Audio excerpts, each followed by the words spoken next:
job bung ni setan in job azaet non topa pathian tapa te hong kilak ni u a om non a huan topa ma a kilak ding in alakwa setan leng a hong pai hi topan setan kyanga kuya hong kipan na hiya achi hi setanin topa adonga leitung langkhat ton a asunga sugwak to wak ka hi achi hi huan topan setan kyanga kasikha job na ngai to hiya ama banga hoi kimle mitang pathian ki ta a hoi kita hoi lo muda leya la kwa ma om ngal ke ya ama sia na ding in hon tang sak ma le chin aginom na alen tin ten hi achi hi setanin to pa donga vun sikin vun a hi mihing in adei teng teng hin na sikin apeding hi hima le tu in na khut kha in la agu le sa khoi le chin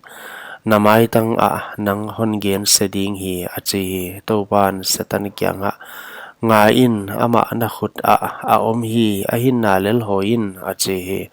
huchin topa ma a kipan in setan apot hia a meimatum in a khepek nuai a kipan aluzang tan in job agot hi huchi in aman kingai tua aman ki khuat na ding in bel pe ala a meivu laka atu hi huai lai in azi in akianga naginom na len tin ten lai lai na hi ya pathian gen sia in la si in achi hi himale akianga numei hai thu gen te laka khat bang in thu nagina bang ahia pathian khuta hoi bang ahia pathian khuda hoi imudia hoi lo leng imuki dia hia achi hi hiai ting tenga jobin amo ken thel a hi hial ke hi job lom ten hong veu huchi in job lom thum ten atunga hiai hoi lo hong tung ting teng aza gun michi ama muna kipan in ahong wa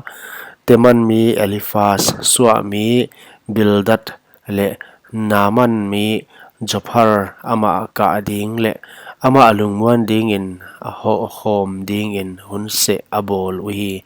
huchi a gam lapia pan adak to ule ama athe kewa nak pi in akiko khiawa akapta uhi